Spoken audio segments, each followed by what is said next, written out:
నమస్కారం ఘంటారావానికి స్వాగతం ముందుగా ప్రధానాంశాలు దేశంలో ఉగ్ర కదలికలపై కేంద్రం అప్రమత్తత హోంమంత్రి రాజ్నాథ్ ఉన్నత స్థాయి సమీక్ష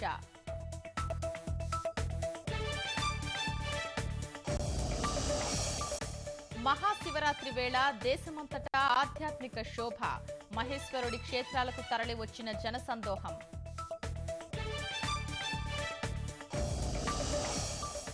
30 ఏళ్ల వైకల్యాన్ని ఎదిరించిన విశాఖవాసి సమాజ సేవ చేస్తూ ఎందరికో స్ఫూర్తి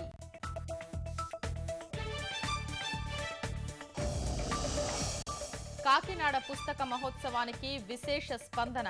భాషాభిమానం పెంచేలా రోజు సాహిత్య సదస్సులు